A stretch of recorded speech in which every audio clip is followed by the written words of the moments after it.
वासुदेवाय। ओम नमो भगवते वासुदेवाय। ओम नमो भगवते वासुदेवाय। ओम नमो भगवते वासुदेवाय। ओम नमो भगवते वासुदेवाय। ओम नमो भगवते वासुदेवाय। ओम ज्ञानतिमिरान्धस्य ज्ञानाञ्जनशलाकया चक्षुरुन्मिलितं येन तस्मै श्रीगुरुवे नमः। श्रीचैतन्यमनोभीष्टं स्थापितं येन भूतले स्वयं रूपा कदा मह्यं ददाति स्वपदान्तिकम्। जय श्री कृष्ण चैतन्य प्रभु नित्यानंद श्री अद्वैत गदाधर श्रीवासदि गौर भक्तवृंद। हरे कृष्णा कृष्ण कृष्ण हरे हरे हरे राम राम राम हरे हरे। तो वेलकम एवरीवन, सबका बहुत बहुत स्वागत है। तो हम लोग भगवत गीता से डिस्कशन कर रहे हैं। लास्ट वीक हमने चर्चा किया था टेक्स्ट। अभी हम चैप्टर 1 से डिस्कशन कर रहे हैं, जिसमें हमने अभी तक देखा था चैप्टर 1, जिसका टाइटल है कुरुक्षेत्र की युद्ध भूमि पे सैन्य निरीक्षण।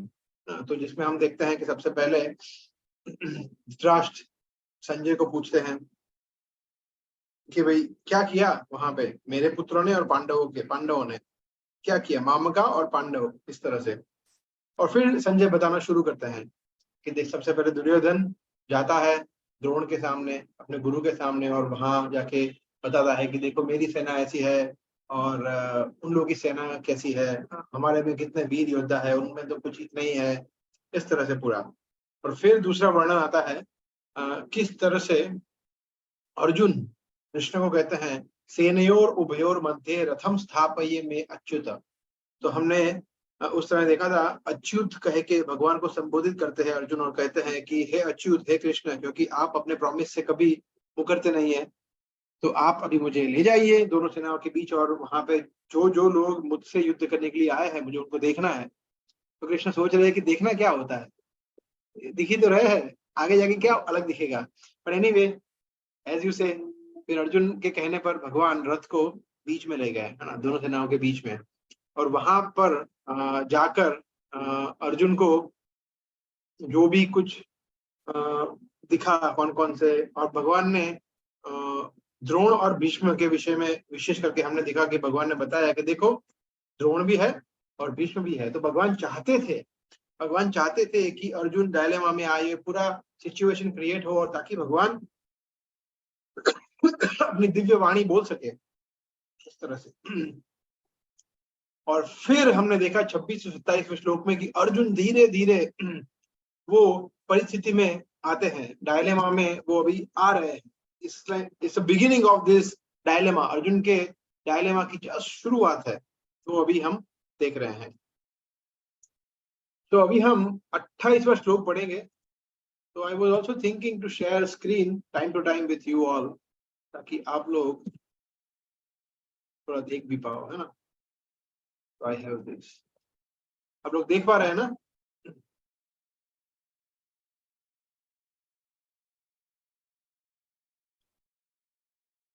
देख पा रहे हैं ना? You can see the screen, right?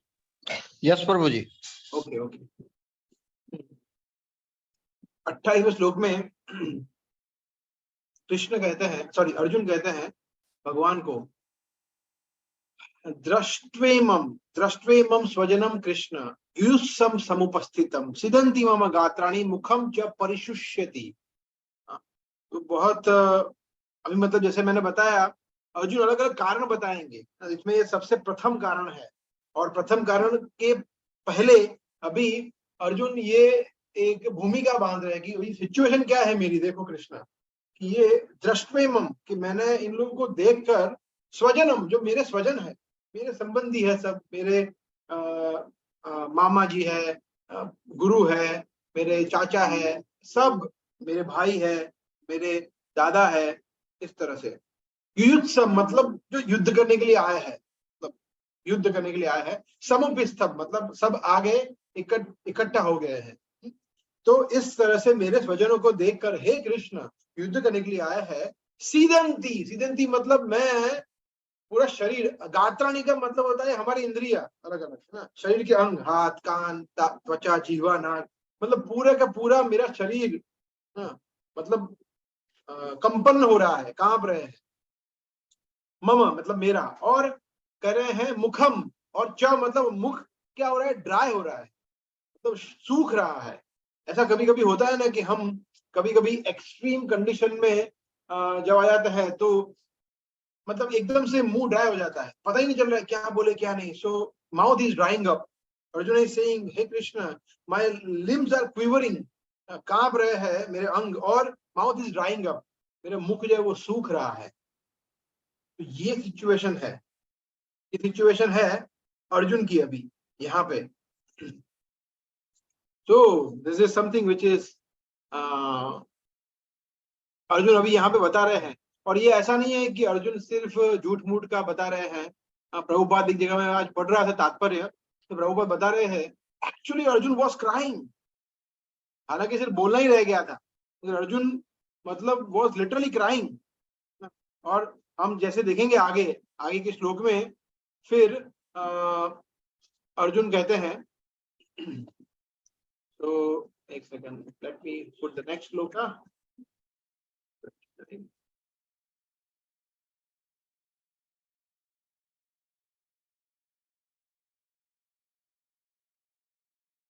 यहाँ पे कह रहे हैं मेरा सारा शरीर कांप रहा है, यहाँ पे हम पढ़ सकते हैं सारा शरीर कांप रहा है, मेरे रोंगटे खड़े हो रहे हैं, मेरे गांडीव मेरे हाथ से मतलब नीचे जा रहा है, सरका जा रहा है, और मेरी त्वचा जल रही है, त्वचा जल रही है, त्वचा जल रही है, मतलब मुंह सूखा जा रहा है, मतलब hairs are standing on the as.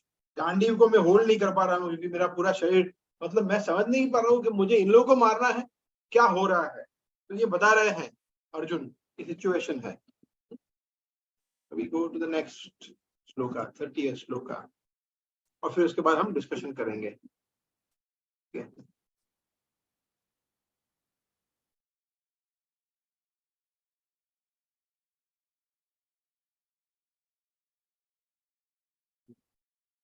मैं यहाँ अब और अधिक खड़ा रहने में असमर्थ हूँ, मैं अपने आप को भूल रहा हूँ, मैं अपने आप को भूल रहा हूँ, और मेरा सिर चकरा रहा है। हे कृष्ण मुझे तो केवल अमंगल के कारण ही दिख रहे हैं, मतलब मुझे कुछ अच्छा दिख ही नहीं रहा है इसमें। मैं अभी यहाँ पे खड़ा नहीं हो पा रहा हूँ, मतलब आई एम जस्ट, मतलब चक्कर आ रहे हैं, I am forgetting my self. और निमित्तानी च विपरीतानी, निमित्तानी च विपरीतानी, मतलब इसका मतलब है कि अमंगल के कारण दिख रहा है। निमित्तानी, निमित्तानी का मतलब है कि कारण, निमित्त कारण, विपरीतानी मतलब सब कुछ उल्टा, पश्यामी मतलब मुझे दिख रहा है। तो जो मैं प्रयास, मतलब जैसे कभी कभी हमारे साथ भी ऐसा होता है कि हम करना कुछ चाहते हैं, परिणाम कुछ उल्टा आ रहा है, उल्टा आता है ना, तो उसको कहते हैं निमित्तानी विपरीतानी, कि अमंगल सब कुछ हो रहा है, अच्छा नहीं हो रहा है, मैं चाह रहा हूं अच्छा मगर nothing good is happening. So this is the situation of Arjuna. Second, मैं एक तात्पर्य में एक चीज ढूंढ रहा था, it's a very nice purport.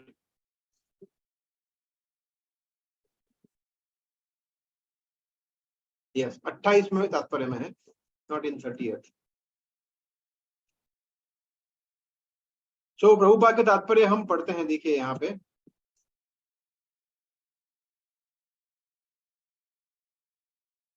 अच्छा, आप में से कोई भक्त है जो पढ़ सकते हैं? यू कैन रीड, मैं आपको बताता हूँ कहाँ से पढ़ना है।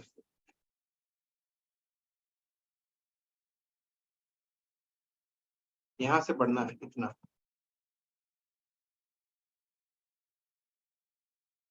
कोई पढ़ सकता है आप में से?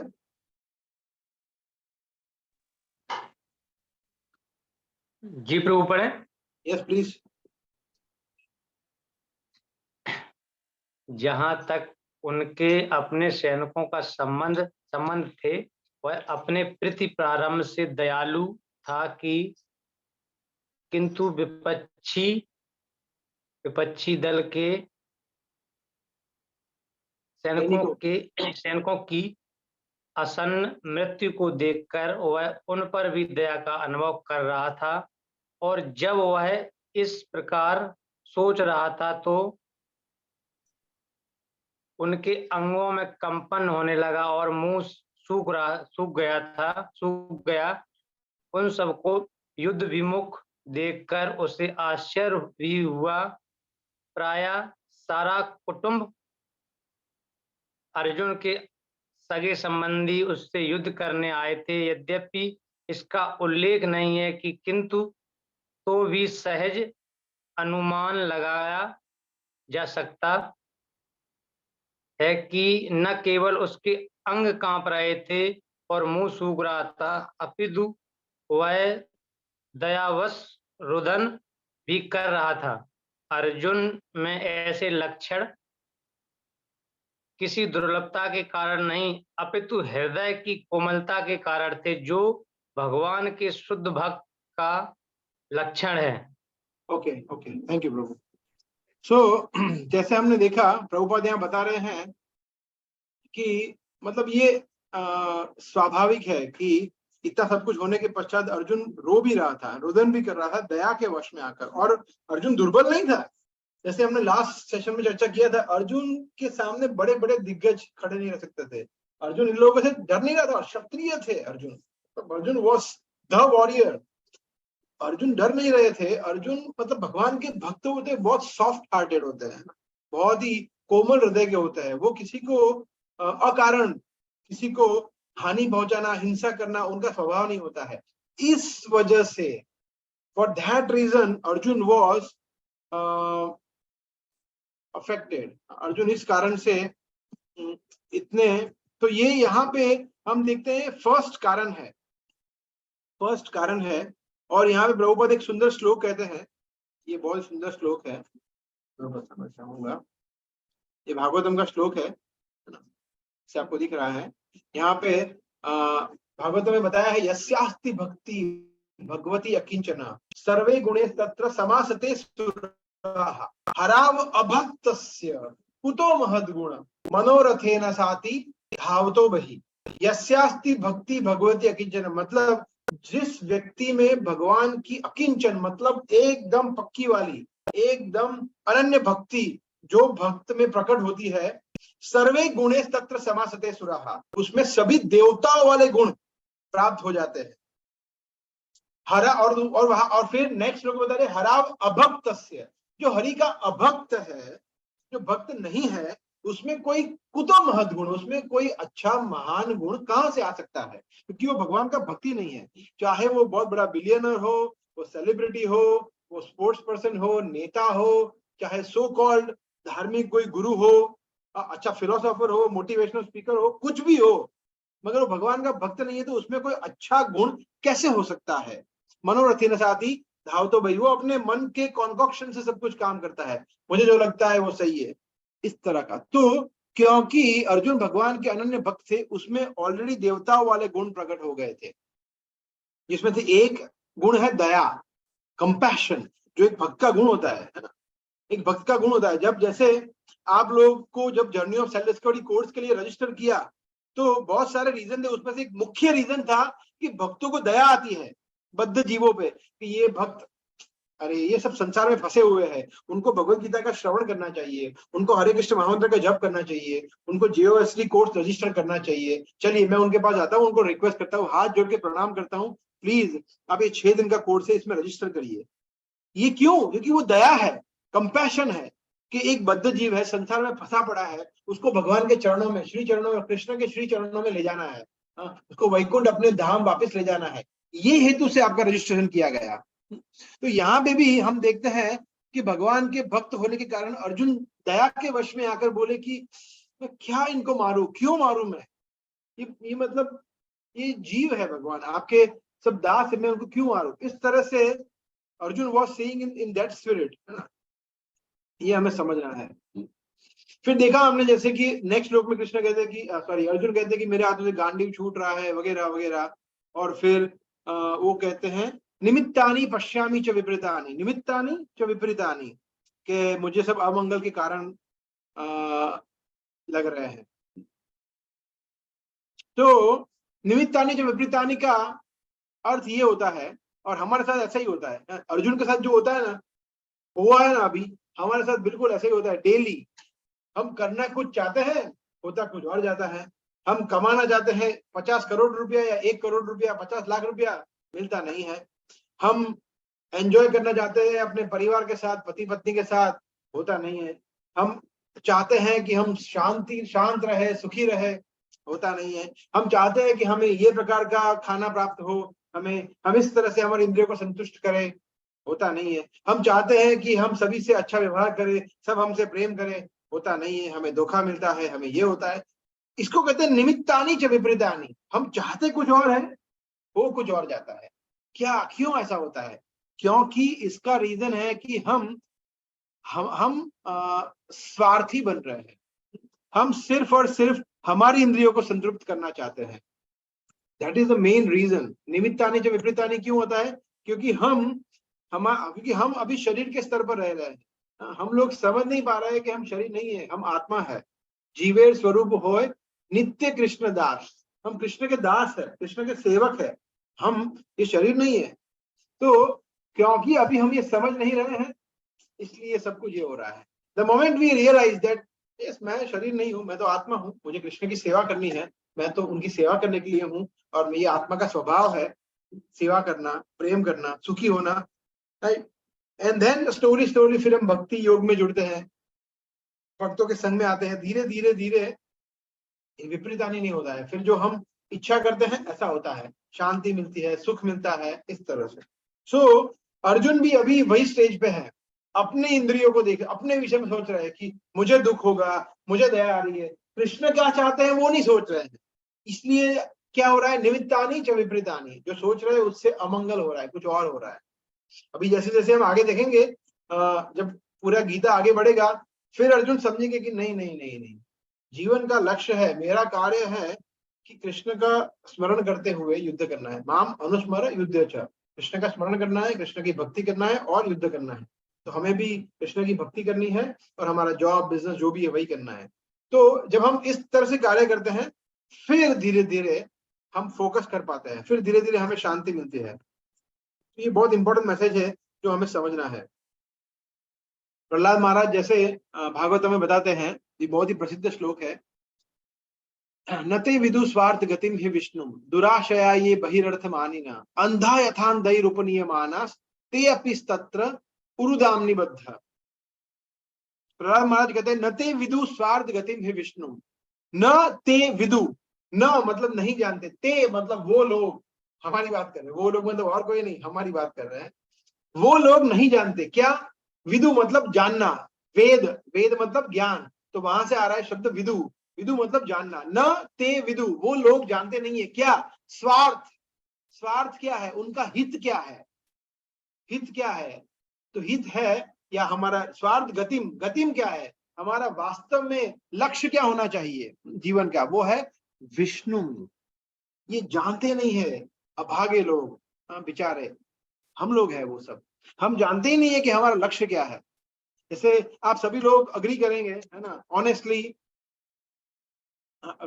आप लोग अग्री करेंगे कि जब तक हमने ये 6 दिन का कोर्स अटेंड नहीं किया था, हमें पता नहीं था कि एक आध्यात्मिक जगत भी होता है, यहाँ भगवान होते हैं, हमें वहां पे जाना है, हम वहां से आए हैं, क्यों आए हैं, यहाँ पे क्यों फंस गए हैं, आध्यात्मिक जगत क्या है, बहुत कुछ पता नहीं था हमें।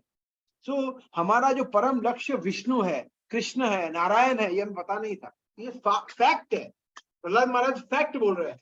नते विदुम स्वार्थ गतिम है विष्णु दुराशया, और सब दुराचारी है, सब लोग पापी है, जैसे हम सभी पापी है। बहिर अर्थ मानिना, और वो लोग मानते हैं कि जो बाहर की चीजें है, बहिर अर्थ मतलब हमारा क्या है? एक्सटर्नल चीज है, कि सुंदर दिखना, मेकअप करना, अच्छे बाल बनाना, अच्छा एजुकेशन प्राप्त करना, ज्ञानी बनना, अच्छा इंग्लिश बोलना, या फिर अच्छे पैसे कमाना, अच्छा परिवार मिल जाना, यही है जीवन का लक्ष्य, ये मानते हैं अनफॉर्चुनेटली लोग। बहिर अर्थ मानी ना। फिर क्या कहते हैं, अंधा यथांधई रूपनीय माना। एक अंधा व्यक्ति दूसरे अंधे व्यक्ति को गाइड कर रहा है, और हम देख रहे हैं वो भी हो रहा है ना। आप कोई भी यूट्यूब चैनल खोल के देखिए, वहां बाबा जी बैठे हुए हैं, गुरु जी बैठे हुए हैं, और वो कुछ भी अनाप शनाप बोलते हैं, कुछ भी उलट पलट बोलते हैं, और लोग देखते भी है, उसके करोड़ों करोड़ों फॉलोअर्स है। What logic, what nonsense. वो शास्त्र से बोल रहे हैं, कुछ किसी को पता नहीं। ऑफ कोर्स कुछ लोग अच्छे भक्त भी है, कुछ लोग सच्चे भी है, मेजोरिटी सभी लोग ऐसे ही है अभी देखा जाए तो। और कुछ लोग यूट्यूब पे, कुछ लोग सोशल मीडिया पे, कुछ लोग ऑफलाइन दे रहे हैं, कुछ लोग भागवत कथा कर रहे हैं, सो कॉल्ड भागवत कथा, मगर सब लोग एक दूसरे को गुमराह कर रहे हैं। तो ये है अंधे लोग है, वो खुद को उनको पता नहीं है, अंधा अंधे है, और दूसरे अंधे व्यक्ति को बोले चलो मैं तेरे को रास्ता क्रॉस करा रहा हूँ, तो पक्का एक्सीडेंट होने वाला है। अरे जिसके पास आंखें होगी वही तो किसी अंधे व्यक्ति को रास्ता क्रॉस करवा पाएगा। समझ सकते हैं हम, इजी है। सेम वे हमें ये भी समझना है। अंधा यथा अंधे रूपनीय मानस ते अपिस्तत्र उरुदाम निबद्ध। उरुदाम निबद्ध का मतलब है दाम। दाम का मतलब होता है ये पेट है ना। दाम का मतलब होता है रस्सी। तो ये रस्सी से हम ऐसे बंधे हुए हैं, उरुदाम निबद्ध, इतनी जोर से। वो रस्सी कौन सी है? वो रस्सी है 3 गुणों की, सत्वगुण, रजोगुण, तमोगुण, जो दिख नहीं रही है ना, मगर उससे हम बंधे हुए हैं। इसलिए हमें कहते हैं बद्ध जीव, कंडीशन सोल। सो ये प्रहलाद महाराज बहुत ही सुंदर शिक्षा हमें देते हैं, जो समझनी बहुत आवश्यक है। इसलिए हमारे साथ होता है निमित्तानि च विपरीतानि। हम सोचते कुछ और है, वो कुछ और जाता है। ओके, नेक्स्ट हम देखते हैं अर्जुन क्या कहते हैं।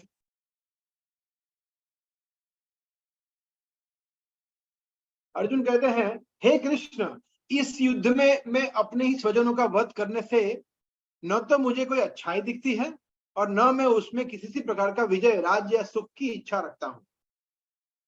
देखिए सबसे पहला रीजन, देखिए 5 रीजन है। अर्जुन युद्ध न करने के 5 कारण बताते हैं। उसमें से सबसे पहला कारण है दया, जो हमने अभी देखा। क्यों मारूं मैं सबको? मेरा मुंह कांप रहा है, मैं क्यों इनको मारूं? दया आ रही है।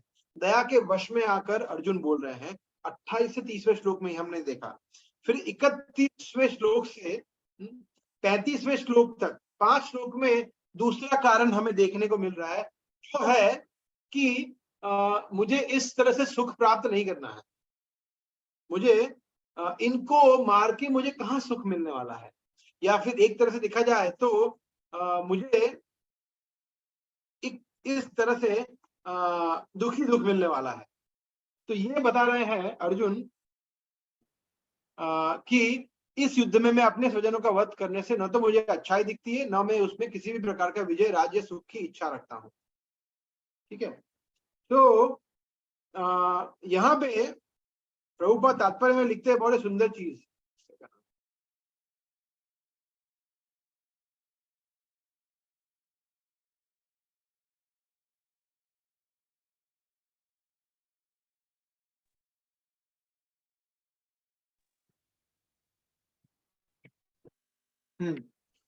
पढ़िए, आप में से कौन पढ़ना चाहेगा? पहली 2 लाइन पढ़नी है यहाँ से।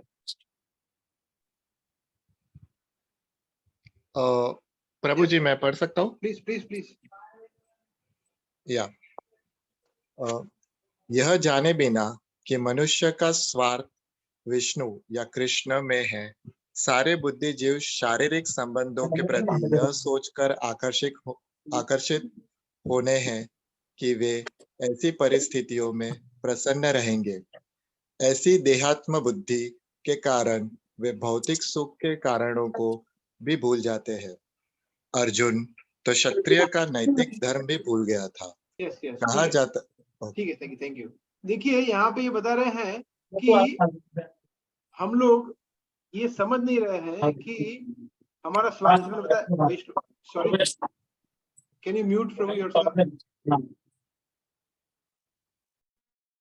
या जैसे यहाँ पे हमने वो देखा, वही श्लोक यहाँ प्रभुपाद बता रहे हैं कि हमारा स्वार्थ क्या है? विष्णु है, कृष्ण है। और ये न मानते हुए सभी बद्ध जीव क्या कर रहे हैं कि शारीरिक संबंधों के बीच में, कि ये मेरा ये है, ये मेरा ये है, और उसके प्रति इतने आकर्षित हो जाते हैं। और वो सोच रहे हैं कि भी ऐसे हम प्रसन्न रहेंगे।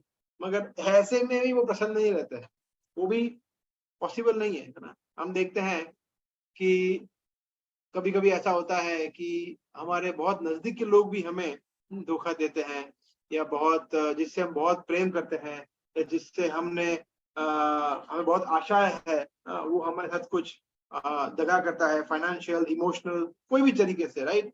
तो ये कलयुग है, भौतिक जगत है। इसमें एक ही व्यक्ति है जो कभी हमें धोखा नहीं देता, वो है केवल Krishna.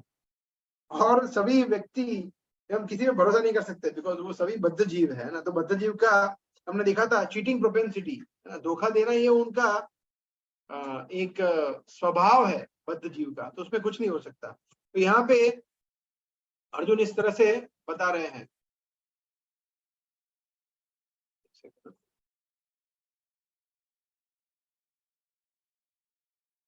Okay, so we go to the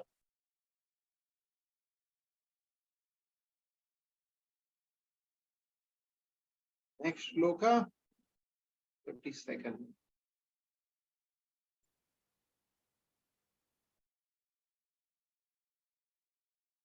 ये थोड़ा बड़ा है ना, जिसमें मैं आपको सिर्फ कंटेंट मतलब समरी बता रहा हूँ कि यहाँ पे बता रहे हैं अर्जुन के, हे गोविंद, हे मधुसूदन, इस तरह से मतलब ये लोग जो है वो ऐसा मान रहे हैं कि मुझे मार के उनको सुख मिलेगा,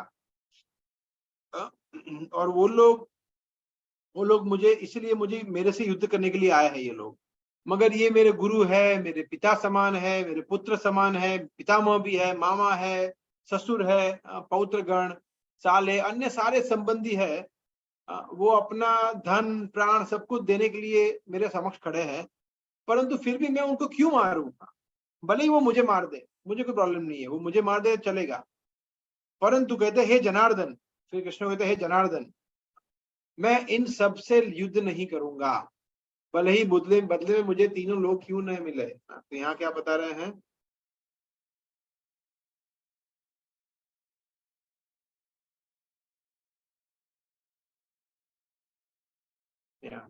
बता रहे पृथ्वी तो छोड़ो, मुझे 3 लोग भी क्यों ना मिले, मार के मुझे कोई सुख नहीं मिलने वाला है। ये पॉइंट है। That point is that I will not be happy killing them, ये कह रहे हैं। सो 32वें श्लोक से लेकर ये आई थिंक 35वां श्लोक है, हाँ 4 श्लोक एक साथ है।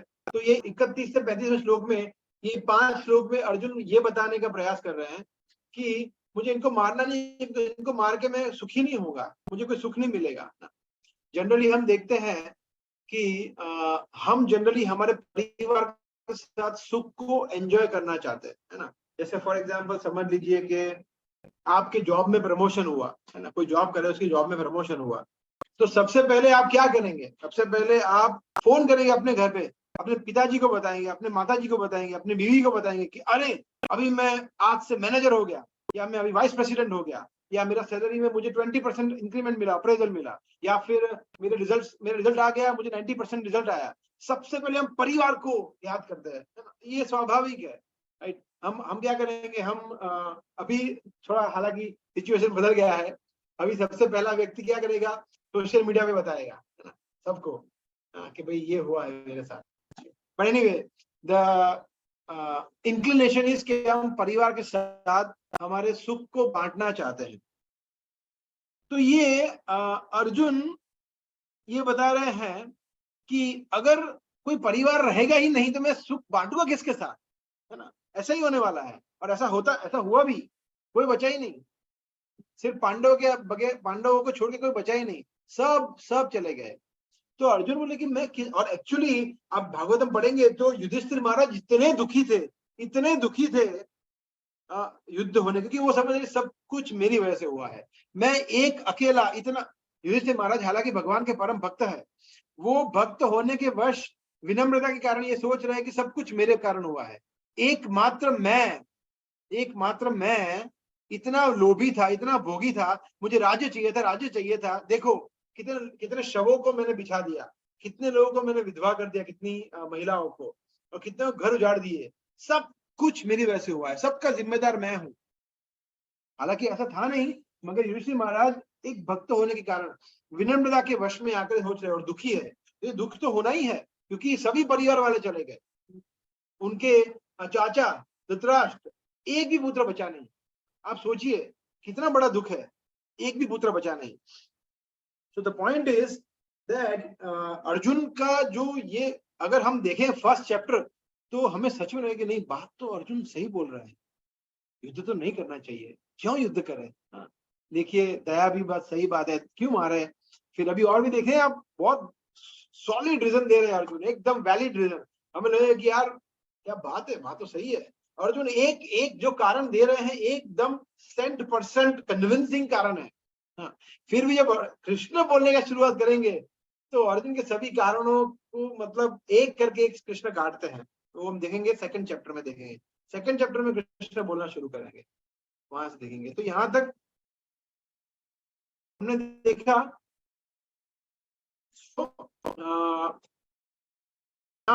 बहुत सुंदर तात्पर्य है, क्योंकि बड़ा है।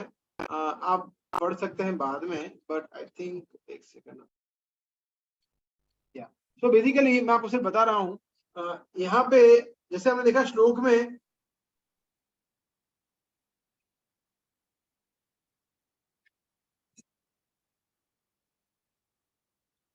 अर्जुन बोल रहे हैं गोविंद मधुसूदन, लिख रहे हैं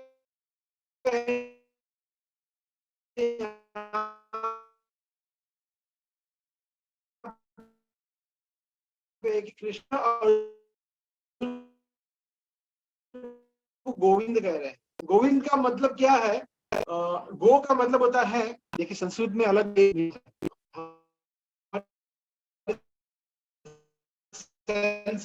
तो कृष्ण दोनों के स्वामी, तो इसलिए कृष्ण हमारे इंद्रियों के स्वामी कृष्ण है। तो ये जो हमारी इंद्रिया है, हम जो बोलते हैं वो कृष्ण की सेवा करने के लिए है। हमें जिह्वा दी गई है कृष्ण की सेवा करने के लिए। हमें जो आंख दिए हैं, हमें ये मन दिया है, हाथ पैर दिए, कृष्ण की सेवा करने के लिए दिया है, हमारी खुद की सेवा करने के लिए नहीं दिया है। अभी अर्जुन देहात्म बुद्धि में कि मैं शरीर हूं, मैं शरीर हूं, मैं शरीर हूं, इस बुद्धि में सोच रहे हैं और वो अपने शरीर को संतुष्ट करने के लिए सोच रहे हैं। इसलिए गोविंद कह के उनको कहना उचित है यहाँ पे, है ना। सो देखते हैं वॉइस अगर स्टेबल होता है तो देखते हैं, अदरवाइज आई कैन शिफ्ट। काम करता हूँ मैं, चेंज करता हूँ। चलिए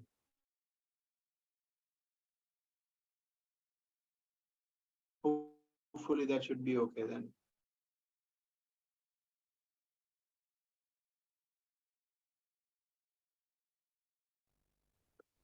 Okay, अब I think hopefully it should be stable now. So यहाँ पे और फिर वो कह रहे हैं, प्रभुपाद तात्पर्य में ये भी लिख रहे हैं, वो उदाहरण जो हमने लिया था, यथा तरोर मूले निषेचनेन तृप्यन्ति तत्स्कंद भुजोपशाखा। नारद मुनि कहते हैं, ये बहुत ही प्रसिद्ध श्लोक है भागवतम का, जिसमें नारद मुनि कहते हैं यथा तरोर मूलेन निषेचनेन, कि जैसे हमें एक वृक्ष को पानी देते हैं जब हम, तो वृक्ष की तत्स्कंद भुजोपशाखा, उसके शाखाएं, उसकी डालियां, पत्ते सब अपने आप फलते फूलते हैं। कब? जब उसके मूल में, जड़ में पानी देते हैं। तो वो जड़ कौन है? कृष्ण है। अगर हम कृष्ण को संतुष्ट करेंगे तो ऑटोमेटिकली हम भी संतुष्ट रह पाएंगे। सो जैसे एक और उदाहरण है कि जैसे मिरर पे डस्ट हो गई है, डस्ट, तो हम हमारा चेहरा ठीक से देख नहीं पाएंगे। अगर हम शीशे को, आईने को साफ कर देंगे तो हमारा चेहरा साफ दिखेगा, अच्छा दिखेगा। सिमिलरली अगर हम कृष्ण को, तो हम कृष्ण का रिफ्लेक्शन है, तो अगर हम उसको साफ करेंगे, कृष्ण की सेवा करेंगे, तो हम हमारे खुद की भी सेवा करते हैं। इस तरह से जो कृष्ण का भक्त है, जब वो कृष्ण की सेवा करते हैं, जो भी भगवान का भक्त, तो कृष्ण कभी भी अपने भक्त को भूलते नहीं है। कृष्ण कहते हैं अनन्य चिंतयन्तो माम ये जना पर्युपास्ते तेषाम नित्य अभियुक्ता नाम योगक्षेमम वहामि अहम्। जो व्यक्ति मेरी अनन्य भक्ति में लगा हुआ है, ऐसे भक्त के पास जो है उसकी मैं रक्षा करता हूँ, और उसके पास जो नहीं है उसको मैं देता हूँ। तो कृष्ण की भक्ति में जुड़कर हमारे पास से कुछ कम नहीं होने वाला है, बढ़ने ही वाला है। और कृष्ण सब कुछ चीजों की रक्षा भी करेंगे, ये अश्योरेंस होना चाहिए। कृष्ण ने स्वयं प्रॉमिस दिया है ये, न मे भक्त प्रणश्यति। हे अर्जुन, तुम घोषणा कर दो कि मेरे भक्तों का कभी विनाश नहीं होता। कृष्ण ने बहुत क्लियरली बोला है, कि हमें समझना चाहिए, कृष्ण पे हमें विश्वास होना चाहिए इस तरह से, है ना। सो और फिर बता रहे मधुसूदन, तो ये कटाक्ष में बोल रहे हैं। मधुसूदन मतलब मधु कौन था? मधु, मधु नाम का दानव था जिसकी कृष्ण ने, जिसका वध किया था, है ना। तो बता रहे कृष्ण, हे मधुसूदन, आपने मधु का वध किया था, मगर वो तो आपका शत्रु था, इसलिए आपने वध किया था। अभी ये मेरे शत्रु थोड़ी है, ये तो मेरे सब परिवार वाले हैं, उनका मैं वध कैसा करूं? ठीक है, आपने मधु का वध कर दिया, वो समझ सकते, वो तो आपका शत्रु था, दानव था, मगर ये मेरे शत्रु थोड़ी है। इस तरह से कटाक्ष में बोल रहा है, हे मधुसूदन, मैं इनका कैसे वध करूं, है ना। तो देखिए बहुत ही इंटेलिजेंटली अर्जुन बोल रहे हैं यहाँ पे, बट ये सब कुछ चीजें लागू नहीं होती, बिकॉज जब कृष्ण बोलना शुरू करेंगे, आप देखना कृष्ण जो जवाब देते हैं नेक्स्ट चैप्टर में हम देखेंगे उसको। Okay, so let me share the screen again.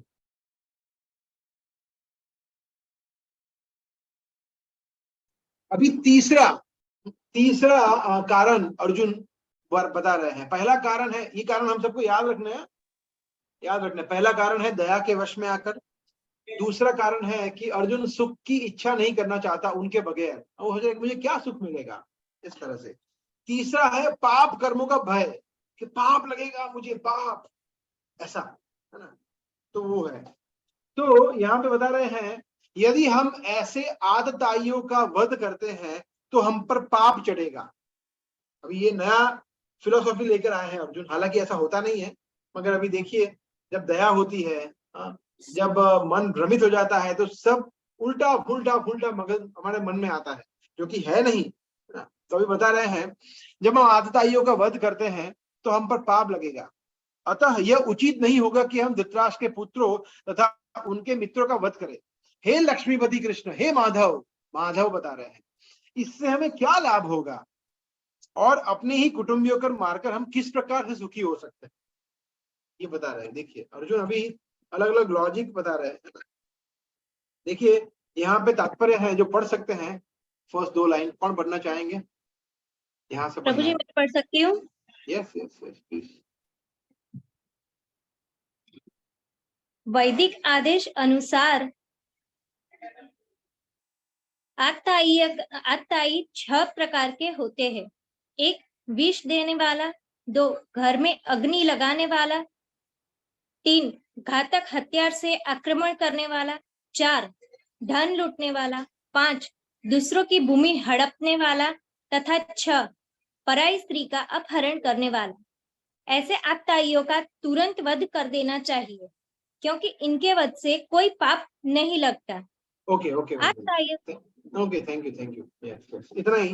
देखिए थैंक यू माता जी। सो है ना, तो हमने देखा कि आतताई शब्द यहाँ यूज हुआ है। देखिए आतताई न, यहाँ पे हम देख रहे हैं ना, आतताई न। तो आतताइयों का मतलब क्या है? आतताई का मतलब है कि जो बहुत ही ज्यादा पापी होते हैं, बहुत ही ज्यादा पापी होते हैं। तो इसमें यहाँ देखिए प्रभुपाद बता रहे हैं 6 प्रकार के आतताइयों का शास्त्रों में वर्णन है। तो अगर इसमें से 6 में से किसी भी एक प्रकार की चेष्टा किसी ने की है, तुरंत उसको यहाँ मार देना है क्षत्रिय को, ये क्षत्रिय धर्म है उसका।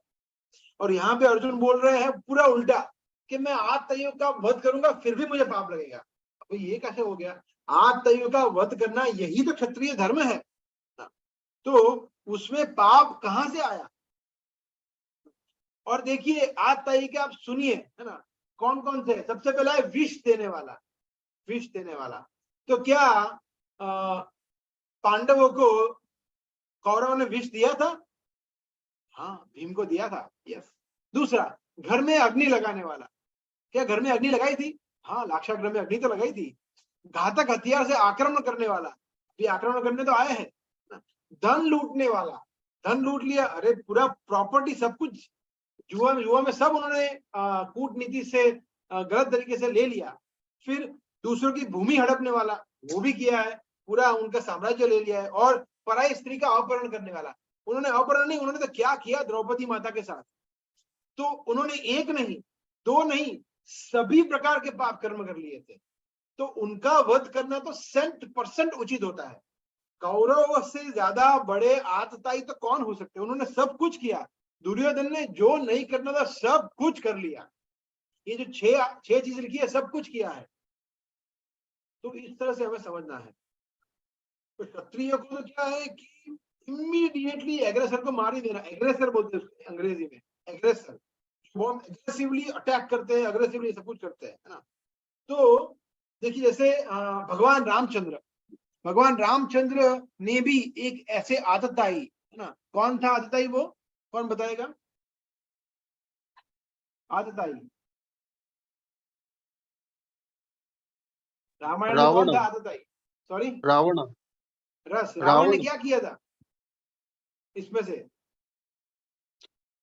6 प्रकार में से क्या किया? सीता जी का हरण। सीता जी का अपहरण। पराई स्त्री का अपहरण करना, है ना, एक था ना वो। तो वो ये किया था। तो भगवान रामचंद्र ने ये नहीं बोला कि नहीं नहीं नहीं, देखिए मतलब उस पर दया करते। भगवान ने तुरंत आक्रमण किया।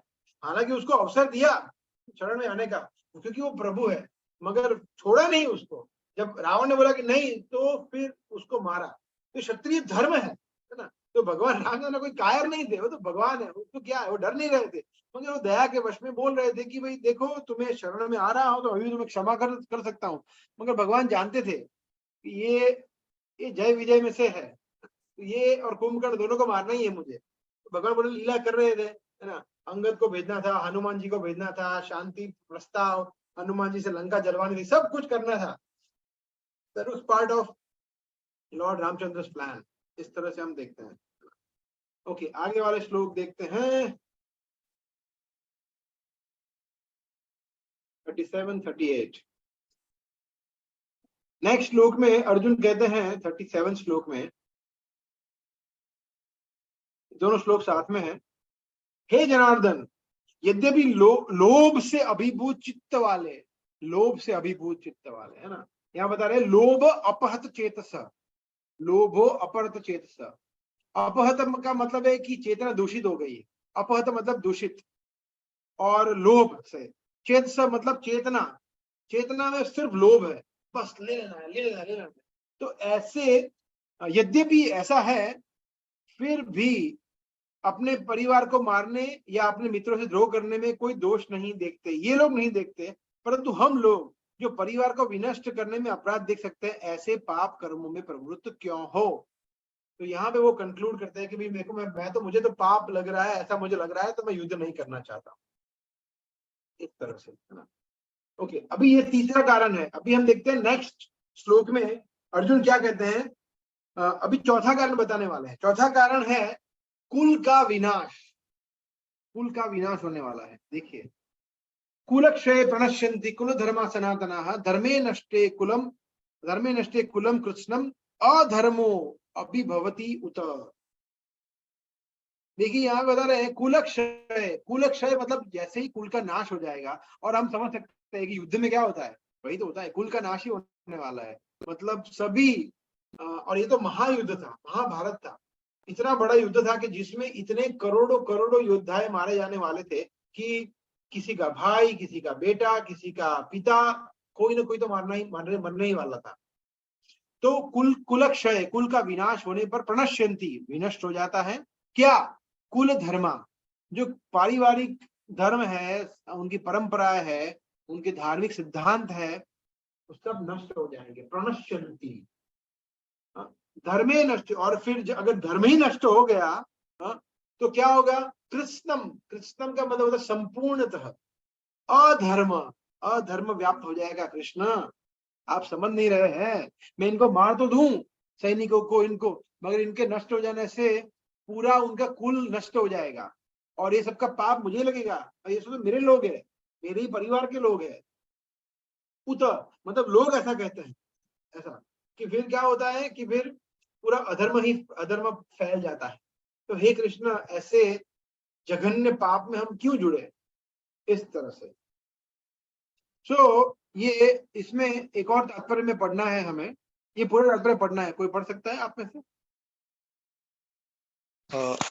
Can I read? Yes yes please. या वर्णाश्रम से ना? यस यस प्लीज पढ़िए। ओके। वर्णाश्रम व्यवस्था में धार्मिक परंपराओं के अनेक नियम हैं, जिनकी सहायता से परिवार के सदस्य ठीक से उन्नति करके आध्यात्मिक मूल्यों की उपलब्धि कर सकते हैं। परिवार में जन्म से लेकर मृत्यु तक के सारे संस्कारों के लिए वयोवृद्ध लोग उत्तरदायी होते हैं, किंतु इन वयोवृद्धों की मृत्यु के पश्चात संस्कार संबंधी पारिवारिक परंपराएं रुक जाती है और परिवार के जो तरुण सदस्य बचे रहते हैं वे अधर्म व्यसनों में प्रवृत्त होने से मुक्ति लाभ से वंचित रह सकते हैं। किसी भी कारणवश परिवार वयोवृद्ध का वध नहीं होना चाहिए। Yes, thank you. देखिए हमने ये बहुत ही सुंदर तात्पर्य है, प्रभुपाद यहाँ बता रहे हैं कितना इम्पोर्टेंट है हमारे और ये हम सब समझ सकते हैं ना। जैसे हम जब छोटे थे तो हमारे दादा दादी हमारे साथ रहते थे तो कितना अच्छा लगता था। हमारे नाना नानी दादा दादी वो हमें कितने अच्छे संस्कार देते थे, हमें भगवान रामचंद्र की कथाएं सुनाते थे। आप सभी का अनुभव होगा, है ना। वो हमें कृष्ण की कथाएं सुनाते थे, रामचंद्र की कथाएं सुनाते थे, फिर हमें भगवान के विषय बताते थे, हमें बताते थे कि माता पिता को प्रणाम करना चाहिए, भगवान को प्रणाम करना चाहिए, मंदिर में जाना चाहिए, हमें मंदिर ले जाते थे हम उनके साथ। तो ये संस्कार थे, अगर उन्हीं को हम नष्ट कर देंगे तो क्या बचेगा। और अभी हम देख रहे हैं पहले जो कुटुंब थे उसमें सब लोग एक साथ रहते थे, अब उसमें 3-4 भाई दादा दादी, तो परिवार कितना खुश रहता था, अच्छे संस्कार होते थे। अभी तो क्या होता है, अभी तो उसका भाई यहाँ पे है, दूसरा भाई यहाँ पे है, माता पिता यहाँ पे है, किसी को कोई वो सिर्फ हैप्पी दिवाली कहने के लिए फोन करते हैं, बेंगलोर में है, वो दिल्ली में है, ऐसा ही चलता है। तो इसमें फिर पारिवारिक संस्कार कहाँ रहते हैं ना। वो बच्चा क्या करता है माता पिता को पता नहीं है, माता पिता क्या कर रहे हैं, कौन सी हालत में है, बच्चे को भी पड़ी नहीं, कुछ चिंता नहीं है। ये अभी देखे ऑलरेडी हो रहा है यहाँ। तो अर्जुन वही वार्न कर रहे हैं कि ऐसा होने वाला है कृष्ण, मैं युद्ध करूंगा मगर ऐसा होगा। तो ये बहुत ही लॉजिकल रीजन है, हम देखते हैं। ओके, सो नेक्स्ट श्लोक 40वें श्लोक में हम देखते हैं अर्जुन क्या कहता है। Let me share the screen again. Yes, हे कृष्ण, जब कुल में अधर्म प्रमुख हो जाता है तो कुल की स्त्रियां दूषित हो जाती है और स्त्रीत्व के पतन से हे वृष्णिवंशी अवांछित संतानें उत्पन्न होती है, जिसको कहते हैं वर्ण संकर प्रजा। तो यहाँ पे बताया गया है स्त्रियों का महत्व, है ना। देखिए हम देखते हैं स्त्री जो है वो जननी कहा जाता है ना, जो मतलब सब कुछ वहीं से आता है ना। अगर स्त्री ही ना हो परिवार में तो मतलब पूरा ये संसार स्थगित हो जाएगा, क्योंकि आगे प्रजनी नहीं होगी, संतति नहीं होगी, प्रजोत्पत्ति नहीं होगी।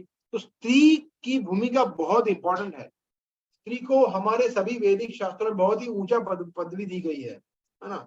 तो इसलिए बोले मातृदेवो भव, सबसे पहले मातृदेव फिर पितृदेवो भव, फिर पहले माता फिर पिता, पहले हरे फिर कृष्णा, पहले राधा फिर कृष्णा, पहले सीता फिर राम। तो देखते हैं कि स्त्री का महत्व बहुत ही ऊंचा है। तो यहाँ पे कह रहे हैं अर्जुन, कहने का मतलब इनका ये है कि जब कुल का विनाश हो जाएगा तो क्या होगा, स्त्री जो है वो दूषित हो जाएगी। कैसे? क्योंकि उनको प्रोटेक्शन नहीं मिलेगा ना, प्रोटेक्शन नहीं मिलेगा तो फिर प्रोटेक्शन चाहिए, है ना। अभी की तरह नहीं कि भाई देखो मैं इंडिपेंडेंट हूँ स्त्री, है ना, मैं जो चाहे कर सकती हूँ, नहीं। हमारे शास्त्र में बताया गया है कि एक स्त्री को हमेशा प्रोटेक्शन में रखना चाहिए। जब वो छोटी होती है तो अपने पिता के प्रोटेक्शन में होती है, जब उसका विवाह होता है, विवाह होने तक वो पिता के प्रोटेक्शन में होती है, विवाह होने के बाद अपने पति के प्रोटेक्शन में हो जाती है, और जब उसका पति नहीं रहता तो उसके सयाने पुत्र, जो उसका बड़ा पुत्र है, वो उसका ध्यान रखता है, एक माता की ध्यान जिससे रखते हैं हम, ऐसा। मगर हमेशा स्त्री को प्रोटेक्शन में, उसको स्त्री को एक प्रोटेक्शन मिलना चाहिए, है ना। स्त्री को कभी इंडिपेंडेंट अगर वो होगी, उसको प्रोटेक्शन नहीं मिलेगा तो उसकी कॉन्सिक्वेंसेस बहुत हो गए, जो अभी हम देख रहे हैं। अभी भी so called man women equality में हम देख रहे हैं क्या क्या हो रहा है ना, उसमें सफर हो रही है सिर्फ और सिर्फ स्त्रियां, पुरुष सफर नहीं हो रहे।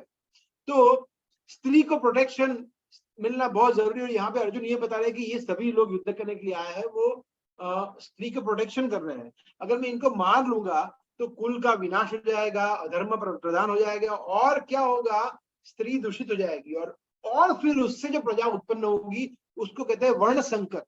वर्ण संकर मतलब इसमें कोई कुछ धर्महीन है, धर्म ही नहीं है ना। कुछ भी करेंगे, कभी भी उठेंगे, खाएंगे, कुछ भी पाप कर्म करेंगे। हिप्पी लोग रोबर्ट गए थे यूएस में, तो उस समय में जो लोग थे वो एक तरह से दिखाए तो वर्ण संकर थे, है ना, हिप्पी लोग। सो इस तरह की प्रजोत्पत्ति हो जाएगी, क्योंकि माता जो है वो हमारे प्रथम गुरु है। एक संतान को सबसे अच्छे शिक्षा कौन दे सकता है? उसकी माता। सबसे पहला तो पूरी दुनिया वो बच्चा देखता है माता की आंखों से, माता के कानों से सुनता है, माता के जब माता बोलती है तो उसकी वाणी से वो पूरी दुनिया देखता है। तो अगर माता स्त्रियां कंट्रोल में नहीं रहेगी तो क्या होगा, इस तरह से डिजास्टर हो जाएगा। तो ये बता रहे हैं। नेक्स्ट श्लोक पे जाते हैं, 41 श्लोक।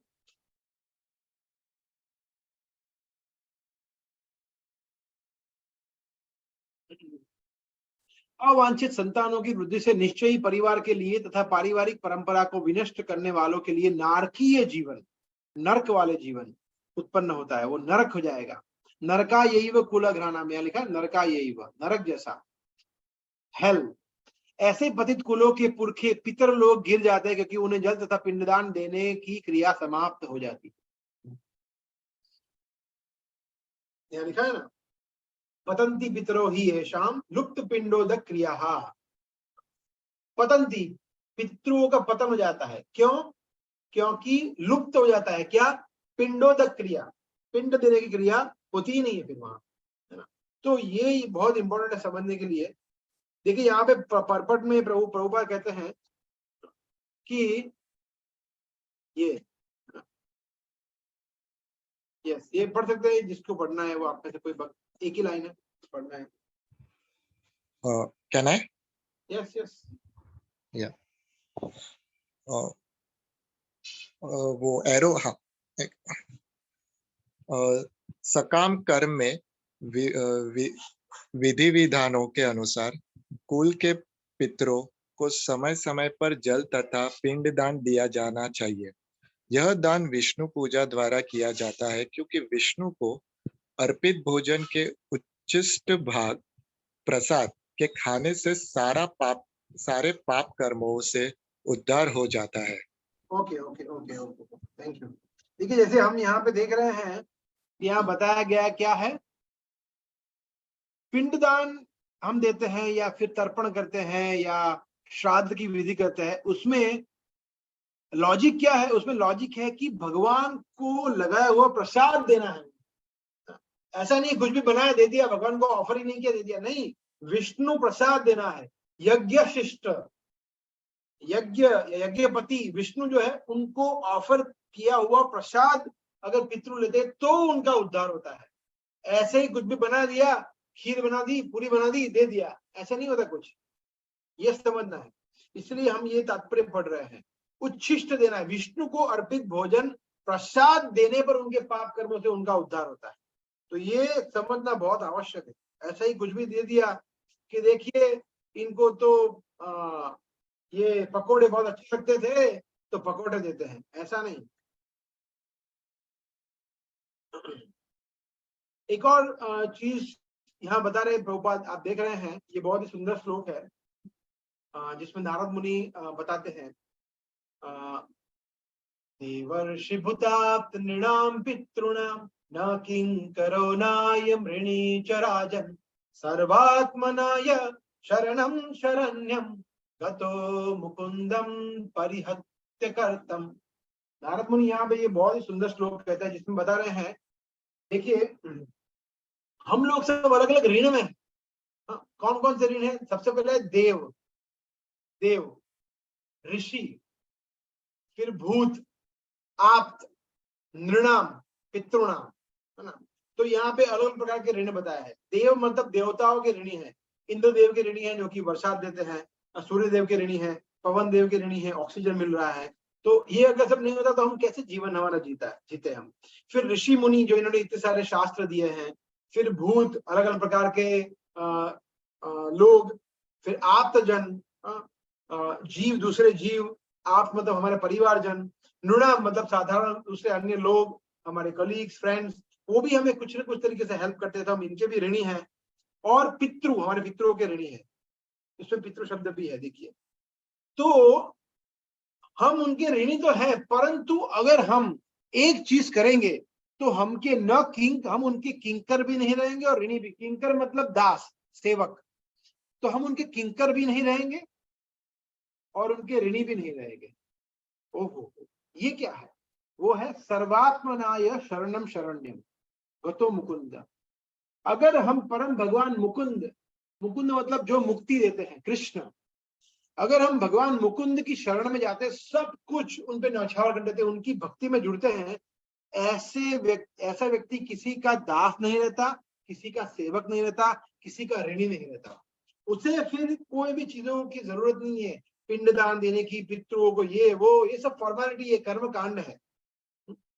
ये मतलब भक्त इन सबसे बहुत ऊपर है, परे है, ये हमें समझना है, राइट। तो तब यहाँ प्रभु बता रहे हैं, श्री भगवान की सेवा करने से ऐसे दायित्व अपने आप पूरे हो जाते हैं। ये है। मैं आपको छोटा सा स्टोरी सुनाता हूँ। एक बार ऐसा हुआ, अच्छा उसके पहले हम देखते हैं शास्त्र के विषय में। शास्त्र में जैसे हम देखते हैं कि प्रहलाद महाराज, है ना, प्रहलाद महाराज जब हिरण्यकशिपु बहुत टॉर्चर कर रहा था, प्रहलाद महाराज इवेंचुअली फिर नरसिंहदेव प्रकट हुए और फिर नरसिंहदेव ने हिरण्यकशिपु का वध कर दिया। और फिर प्रहलाद महाराज को बोला कि प्रहलाद मेरे पुत्र, मैं तुमसे बड़ा प्रसन्न हूँ, क्या तुम्हें चाहिए, तुम मांगो, कुछ वरदान मांगो मेरे से। तो प्रहलाद महाराज ने कहा कि हे भगवान, मैं बिजनेसमैन थोड़ी हूं कि मैंने आपका भक्ति किया तो मैं बदले में आपसे कुछ मांगूंगा, ऐसा नहीं। मुझे तो बस सिर्फ आप अपनी भक्ति दीजिए, अपने सेवकों के पास रखिए, सेवकों का भक्ति दीजिए, सेवकों की सेवा दीजिए। भगवान ने फिर बोला नहीं, फिर भी कुछ तो मांगो। तो उन्होंने ठीक है, आप अगर आप इतना ही बोलते तो आप, ये मेरे पिता है, उनको माफ कर दीजिए। ओ बाप रे, जिस पिता ने क्या क्या कष्ट नहीं दिए, बोला इनको माफ कर दीजिए। तो भगवान ने बोला कि देखो प्रहलाद, क्योंकि तुम हिरण्यकशिपु के परिवार में जन्म लिए हुए हो, इसलिए इसकी 21 पीढ़ियां ऑलरेडी मुक्त है, ऑलरेडी उसका उद्धार हो चुका है। 21 पीढ़ियां, त्रिसप्तभी, ये शब्द है, त्रिसप्तभी मतलब 3 into 7, 3 into 7। Now this is amazing. उसका मतलब क्या है? उसका मतलब है हमें सिर्फ अच्छा भक्त बनना है और हमारे 21 पीढ़ियां अपने आप भगवान के धाम। और ये ऐसा नहीं है, ये मैं आपको एक रियल स्टोरी बताता हूं, उससे आपको समझ में आएगा। प्रभुपाद के एक शिष्य थे जिनका नाम था कार्तिकेय दास। तो कार्तिकेय प्रभु की माता थी जो ज्यादा भक्ति में कोऑपरेट नहीं करती थी। उनको अच्छा नहीं लगता था कि ये कार्तिकेय क्या पूरा दिन भक्ति करता है, ये वो, मतलब ज्यादा अच्छा नहीं लगता, क्योंकि वो तो इंडियन भी नहीं थे, वो तो फॉरेनर थे, डिवोटी। मगर फिर भी कार्तिकेय प्रभु इतने दयालु थे कि माता को हमेशा प्रसाद देते थे। कभी कभी उनको बोलते थे प्रभुपाद के विषय में, कृष्ण के विषय में, और माता सुनती भी थी, मगर उनको अच्छा नहीं लगता था। फिर क्या हुआ, उनके कर्म कुछ ऐसे होंगे तो उनकी माता को कैंसर हो गया, कार्तिकेय प्रभु की माता को कैंसर हो गया। और फिर वो जब अपने लास्ट स्टेज में थी, हॉस्पिटल पे, डेथ बेड पे, उनकी मृत्यु होने ही वाली थी, शरीर छोड़ने ही वाली थी।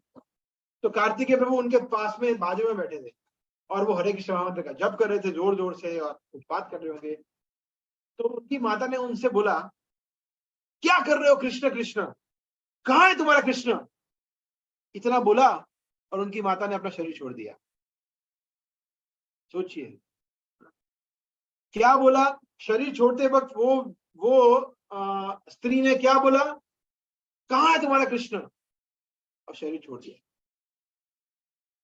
जो मृत्यु की कल्पना या उसकी हाउ टू से डिजायर, इच्छा हम सभी करते हैं कि ऐसी मृत्यु हो हे प्रभु कि हमें आपका स्मरण हो जब हमारा शरीर छोड़े। तो वो उसकी माता को ऐसे ही प्राप्त हो गया, ऐसे ही, कुछ किया नहीं था, कुछ नहीं किया था भक्तिमय कार्य, सिर्फ एक कार्य किया था। क्या कार्य किया था? कार्तिकेय प्रभु को जन्म दिया, बस। और कार्तिकेय प्रभु ने अच्छी भक्ति की, उसका फल किसको मिला? उसकी माता को। माता ने क्या बोला अंत समय में? कहां तुम्हारा कृष्ण? और शरीर छोड़ दिया। मैं तो भगवान से प्रार्थना करता हूँ कि मुझे ऐसी मृत्यु दे कि मैं कैसे भी करके कृष्ण का स्मरण आए। हम सभी को ये प्रार्थना करनी चाहिए कि हमारा मृत्यु ऐसा हो। वो एक भजन है ना, इतना तू देना स्वामी जब प्राण तन से निकले, है ना, गोविंद नाम लेकर जब प्राण तन से निकले। सही बात है, ये इतना ही चाहिए हमें कि गोविंद नाम ले हम और प्राण तन से निकले। तो ये वो माता के साथ एक्चुअली हुआ। क्यों? क्योंकि वो उसका पुत्र भक्त था। तो अभी आप सभी से एक प्रश्न है जिसमें से मैं चाहूंगा आप सभी उत्तर दे उसका। आप लोग ये कर सकते हैं या हैंड रेस कर सकते हैं या टाइप में लिख सकते हैं, जो भी आपको। क्या आप में से कितने भक्त हैं जो अपने माता पिता की सेवा करना चाहते हैं? सेवा करना चाहते हैं? आप लोग हैंड रेस कर सकते हैं या फिर यस लिख सकते हैं, कुछ भी चैट में, एनीथिंग। 3-4 भक्त है जो मातृ भक्त है, पितृ भक्त है, कुछ तो है। अच्छा, कुछ अभी और आ रहे हैं, तो कुछ लोग हैं जो लिख रहे हैं। काफी लोग हैं, yes yes yes yes yes, सब लोग है ना, गुड। तो ये हमारे भारतीयता है कि हम सभी लोग हमारे माता पिता को बहुत ज्यादा प्रेम करते हैं, है ना। हम हमारे माता पिता के बगैर जी नहीं सकते, हम उनसे बहुत ही ज्यादा प्रेम करते हैं, और होना भी चाहिए, क्योंकि हमारा शरीर उन्हीं ने तो हमें दिया है, हम उनके ऋणी हैं। अगर उन्होंने हमें शरीर नहीं दिया होता तो हम भगवान की भक्ति कैसे कर पाते? तो yes, our parents are really our treasure, हमारे लिए खजाना है। तो अगर हम उनकी सेवा करना चाहते हैं तो हमें भी कार्तिकेय प्रभु की तरह भगवान की भक्ति करनी होगी। क्योंकि अगर आप सेवा क्या कर सकते हैं, उनकी सेवा देखिए, हम उनका ख्याल रखेंगे, उनको अच्छी हॉस्पिटल ले जाएंगे, उनको धन राशि देंगे, उनके साथ अच्छे शब्द बोलेंगे, उनको अच्छी सुविधा देंगे, उनको अच्छी गाड़ी बंगलो देंगे, सब कुछ करेंगे, मगर फिर भी इस जीवन के उपरांत अगले जीवन में उनको कुछ अच्छी योनि में शरीर नहीं मिला, तो क्या आप खुश होंगे? उल्टा आप ये चाहेंगे कि वो भगवान के धाम जाए वापस, उनको फिर से जन्म ही ना लेना पड़े। यही चाहेंगे आप कि उनकी मुक्ति हो जाए, उनको भगवान की प्राप्ति हो जाए। तो उसके लिए हमें अच्छा भक्त बनना पड़ेगा। अगर हम अच्छा भक्त बन पाएंगे तो हमारे माता पिता भगवान ऑटोमेटिकली मुक्त कर देंगे। ये भगवान प्रॉमिस करते हैं, नरसिंह देव प्रॉमिस कर रहे हैं। भागवतम का श्लोक है, मैं आपको भेजूंगा कल श्लोक, आज या कल में। वो श्लोक है जो नरसिंह देव प्रहलाद कहते हैं। तो यहाँ पे हम देखते हैं पिंडदान, ये वो सब कुछ ठीक है, मगर इससे कुछ नहीं होने वाला। देखिए, आप कितने भी पिंडदान कर दीजिए, है ना, आप उनको कुछ नहीं कर सकते, क्योंकि उनके कर्म उनके साथ है। कर्म से आप उनको मुक्त नहीं कर सकते। कर्म से मुक्त आप तभी कर सकते जब आप मुकुंद की शरण में जाए। गतो मुकुंद परिहत्य कर्तव्य, फिर छूट गए। ये श्लोक बहुत इंपॉर्टेंट है। देवर्षि भूताप्त नृणाम पितृणाम, जो अभी हमने देखा, वो उसके मुताबिक हमें जीवन जीना है, उसके मुताबिक हमें माता पिता की सेवा करनी चाहिए, तब हम वास्तव में उनकी सेवा कर पाएंगे। बाकी तो ठीक है, चलता रहेगा ऐसा। ओके, नेक्स्ट श्लोक पे जाए हम। So we will finish this chapter today. It's only few shlokas remaining. 3-4 श्लोक ही है। ये 41st है, 42, 42nd and 43rd श्लोक is very similar, जिसमें वही बता रहे हैं कि देखो कुल का नाश हो जाएगा, जो लोग कुल परंपरा को विनष्ट करते हैं और इस तरह अवांछित संतानों को जन्म देते हैं, उनके दुष्कर्मों से समस्त प्रकार की सामुदायिक योजनाएं तथा परिवार कल्याण कार्य विनष्ट हो जाते हैं, ये कहते हैं। और फिर 43rd श्लोक में अर्जुन उसी लाइन पे आगे बता रहे हैं कि मैंने ऐसा सुना है गुरु परंपरा से, शुश्रुम अनुशुश्रम, अनुशुश्रम मतलब मैंने सुना है, अपने हिसाब से नहीं। वो बता रहे हैं कि मैंने मेरे गुरु से ऐसा सुना है कि जो लोग इस तरह से कुल का नाश करेंगे वो नरक में वास करते हैं। बोला मुझे नरक में नहीं जाना है Krishna, I don't want to be responsible for this destruction, ghastly destruction. मुझे उसका परिणाम या उत्तरदायित्व मुझे नहीं लेना है। इस तरह से, तो इस तरह से, इसलिए sorry, I will not fight, ऐसा। तो ये अर्जुन इस तरह से बता रहे हैं। और अभी नेक्स्ट 3 श्लोक में हम देखेंगे, लास्ट 3 श्लोक है इस चैप्टर के, जिसमें अर्जुन 5वां कारण बता रहे हैं, जिसको हम कह रहे हैं अनिर्णय, इनडिसीजन, कि युद्ध नहीं करना है, करूं या नहीं करूं, क्या मतलब, इस तरह से। अहोबत महत्पापम, अहोबत महत्पापम मतलब ओहो, कितना आश्चर्य की बात है कि महत्पापम, इतना जघन्य पाप करने के लिए मैं यहाँ पर आकर खड़े हो गया हूं, और मैं निर्लज्जों की माफी, गांडी उठा लिया है मैंने। राज सुख भोगने की इच्छा से प्रेरित होकर हम अपने संबंधियों को मारने में भी मैं आ गया हूं, यहाँ पे मैं ये क्या कर रहा हूं, इस तरह से अर्जुन बता रहे हैं। और फिर नेक्स्ट श्लोक में अर्जुन इज सेइंग दैट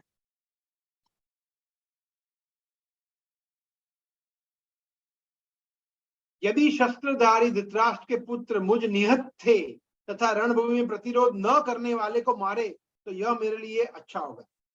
उससे बेटर है कि वो लोग, मैं खड़ा रह जाता हूं, मुझे आके मेरा सर काट ले, मेरे लिए ये अच्छा है, तो मुझे स्वर्ग की प्राप्ति होगी। ये अर्जुन सोच रहे हैं। आप सोचिए, पूरा उल्टा सोच रहे हैं। और कृष्ण 360 डिग्री चेंज करने वाले हैं अर्जुन को पूरा, है ना। और फिर लास्ट श्लोक है ना, यहाँ का लास्ट श्लोक अभी संजय बता रहे हैं, संजय कंक्लूजन बता रहे हैं फर्स्ट चैप्टर का। संजय उवाचो एवं उक्त्वा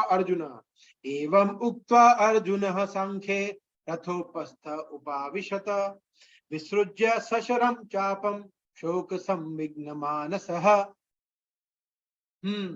एवं उक्त, इस प्रकार से बोलकर, उक्त्वा कहकर, अर्जुन संख्ये मतलब युद्ध भूमि में रथ के ऊपर जो अर्जुन खड़े थे, पहले क्या थे, खड़े थे देखने के लिए, सब कुछ बोला और फिर बैठ गए। उपविशत, उपाविशत मतलब बैठ गए, मतलब नहीं युद्ध करना। विसृज्य संशरम चापम शोक संविघ्न मानस। विसृज्य का मतलब है क्या किया, जो भी धनुष था, चाप मतलब धनुष्य और बाण, सब कुछ गांडी वांडी सब रख दिया और शोक मग्न होकर ऐसे बैठ गए, मुंह लटका कर बैठ गए, ऐसे करके बैठ गए। नहीं देखो अर्जुन, मैंने 5 कारण दिए हैं। सबसे पहला कारण है कि मैं क्या युद्ध करूं, किस तरह से युद्ध करूं, मतलब इनको मैं अगर मारूंगा तो मुझे कितना पाप लगेगा, पाप की प्रतिक्रिया। दूसरा कारण था कि दया। तीसरा कारण था कि मैं कैसे सुख को भोगूंगा इनको मारकर। चौथा कारण था कुल का विनाश हो जाएगा। और 5वां कारण था इनडिसीजन, करूं या नहीं करूं, जो आगे वाले अध्याय में भी वो कंटिन्यू होगा। अर्जुन इसके बाद भी बोलेंगे, सेकंड अध्याय के शुरुआत के कुछ श्लोकों में वो कारण कंटिन्यू होता है। तो इस तरह से अर्जुन यहाँ पे देखिए, तात्पर्य 3 लाइन का है। आप में से कोई पढ़ना चाहेगा तात्पर्य? हाँ, मैं कैन आई? यस प्लीज पढ़िए। अपने शत्रु की स्थिति का अवलोकन करते समय अर्जुन पर रथ पर खड़ा हो गया था, किंतु वह शोक से इतना संतप्त हो उठा कि अपना धनुष बाण एक और रखकर रथ के आसन पर पुनः बैठ गया। ऐसा दयालु तथा कोमल हृदय व्यक्ति जो भगवान की सेवा में रत हो, आत्मज्ञान प्राप्त करने योग्य है। यस, तो ये बहुत ही इंपॉर्टेंट मैसेज है जो यहाँ पे बता रहे हैं कौन, प्रभुपाद, कि कौन व्यक्ति ऐसा है जो आत्मज्ञान प्राप्त करने के योग्य है। दयालु व्यक्ति, कंपैशन, दया होनी चाहिए। हमारा हृदय है बहुत सॉफ्ट होना चाहिए, कोमल हृदय के होने चाहिए। हमारा हृदय हार्ड हार्टेड नहीं होना चाहिए। कुछ भी करो, अपने कुछ फर्क नहीं पड़ता है, जो करना है वही करेंगे, इस तरह का नहीं होना है। We have to be very very soft hearted, तब जाके फिर धीरे धीरे हमारे हृदय में ये ज्ञान प्रकाशित होगा भगवत गीता का, और भक्ति तभी जाकर हम ग्रहण कर पाएंगे।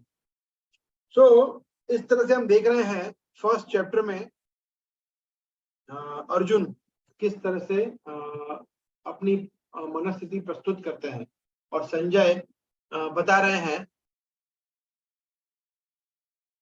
धृतराष्ट्र को कि भाई देखो अर्जुन ने इस तरह से किया है, और धृतराष्ट्र इज सुपर हैप्पी, ये अभी अर्जुन युद्ध नहीं करेगा तो खत्म हो गया, मतलब हो गया, जीत गए, चलो अभी तो मतलब कुछ अर्जुन सुपर हीरो है, अगर अर्जुन युद्ध नहीं करेगा तो फिर तो मेरा पुत्र विजयी हो गया। तो इस तरह से धृतराष्ट्र बहुत ही ज्यादा हर्षित हो गए, और अभी मतलब आगे आने चैप्टर्स में, सेकंड चैप्टर में हम देखेंगे अगले वीक्स में किस तरह से आगे भगवद गीता और टर्न लेती है। ठीक है, okay, so we can stop here. प्रश्न है तो कोई पूछ सकते हैं, या फिर कोई comment, and then we have some announcement. आप लोग प्रश्न टाइप कर सकते हैं या पूछ सकते हैं, तब तक मैं बैटरी चेंज करता हूँ।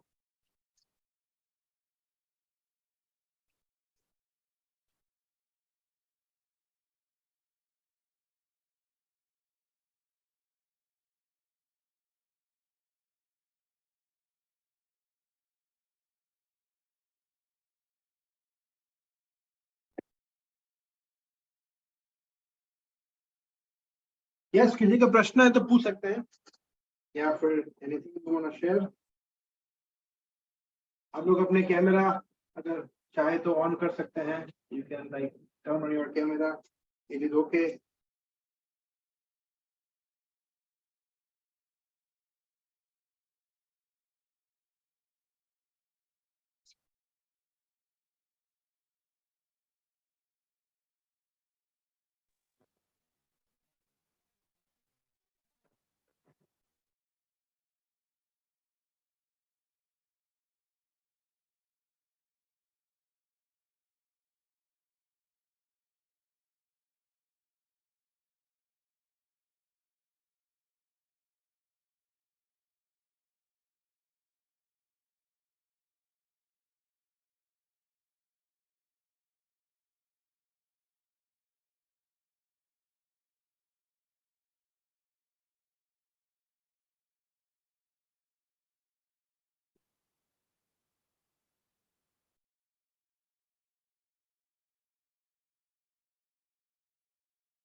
ओके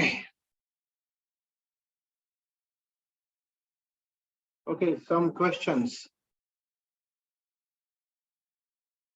अंकुर पूछ रहे हैं कि संजय और धृतराष्ट्र दोनों को अर्जुन की तरह मुक्ति नहीं मिल गई गीता को सुनकर। यस, सो देखिए अर्जुन जो है वो भगवान के नित्य पार्षद है, उनको मुक्ति प्राप्त करने की जरूरत नहीं है कोई, वो ऑलरेडी मुक्त है, वो मुक्त आत्मा है, वो हमारी तरह ऑर्डिनरी सोल नहीं है, वो भगवान के साथ उनकी लीला में पार्टिसिपेट करने के लिए आया है।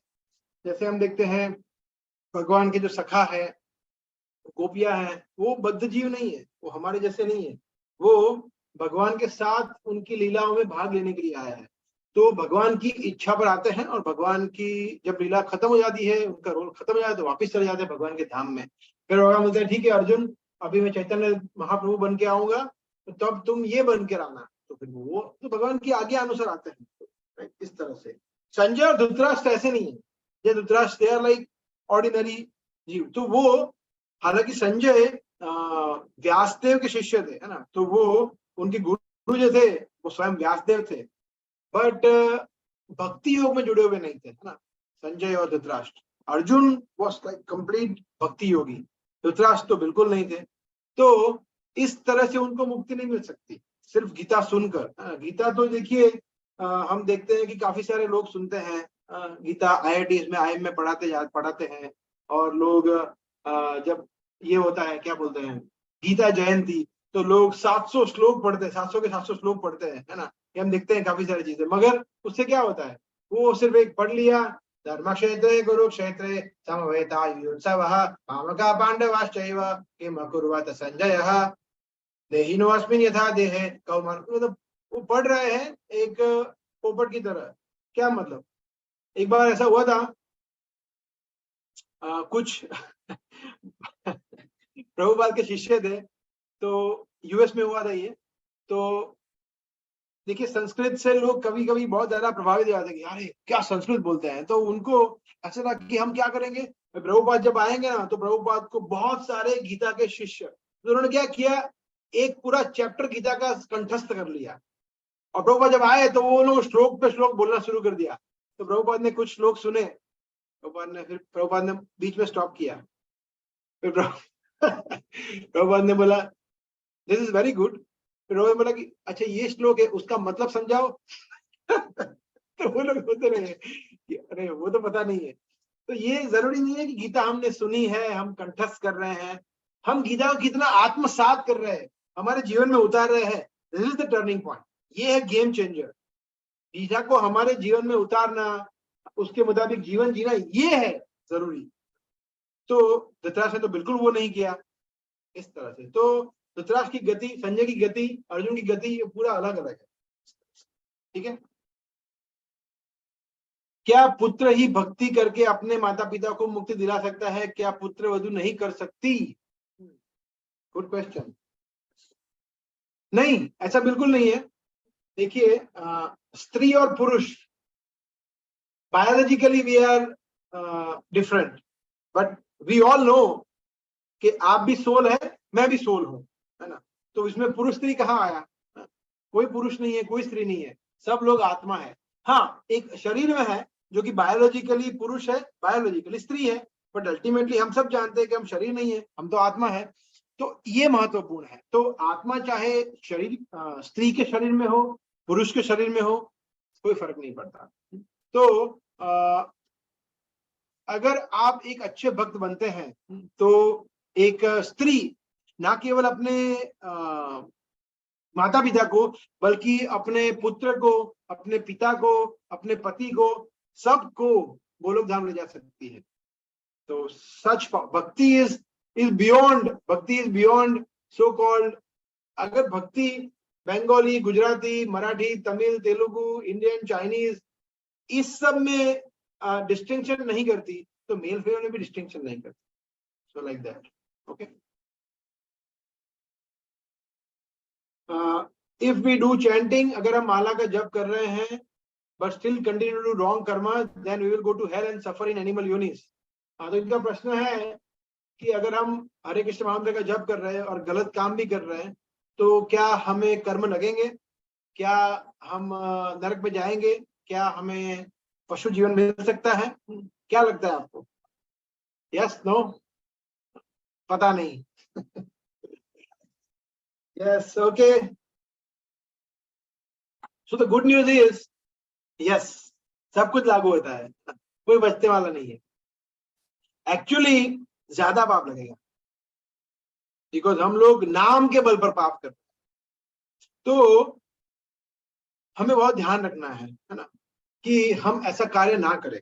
देखिए, जब हम हरे कृष्ण महामंत्र का जप कर रहे हैं तब हम एक प्रोटेक्टिव जोन में आ जाते हैं, तब हम अकर्म में हैं, तब कोई कर्म हमारे पर बंधन नहीं करता। मगर जब हम कुछ और पाप करते हैं, जैसे फॉर एग्जाम्पल कुछ गलत चीज देख लिया, या किसी कुछ 4 नियमों का में से कोई एक नियम तोड़ दिया, या कुछ और कर दिया, राइट, किसी के साथ चीटिंग किया, किसी को दुख पहुंचाया, वगैरह वगैरह, धोखा दिया किसी को, कुछ भी किया, क्रोध किया बहुत किसी पे, कुछ भी, तो उसका जो रिएक्शन होगा वो तो होने ही वाला है।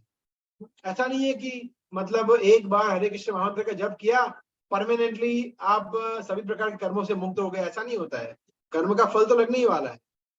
But our understanding is like this कि हम जब भक्ति में जुड़े हुए हैं, तो हम भक्तों के संग में जब रहते हैं, तो धीरे धीरे धीरे धीरे ये हमारे पापमय कर्म कम होने चाहिए। उसका मतलब है कि हम भक्ति में ठीक ठाक जा रहे हैं।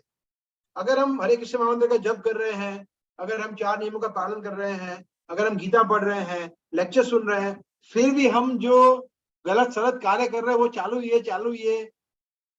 चालू है, गिल्टी हो रहा है और कम करने का प्रयास भी कर रहे हैं, तो फिर भी ठीक है, मगर कुछ फर्क ही नहीं पड़ रहा है, वो चालू ही है, सिगरेट पी रहे हैं, ठीक है, कुछ फर्क नहीं पड़ रहा, तो फिर वो गलत है। हाँ, जैसे पहले सिगरेट पी रहे थे एक दिन की 10, अभी दिन की 5 हो गई, 2 हो गई, हाँ, तो इम्प्रूवमेंट स्टेज पे है। अभी हम हफ्ते में सिर्फ एक ही सिगरेट पीते कभी कभी, then it is okay. Actually वो भी नहीं होना चाहिए, बट अगर आप सभी चीज को कंप्लीटली स्टॉप नहीं कर सकते, धीरे धीरे कम करके उसको स्टॉप करिए।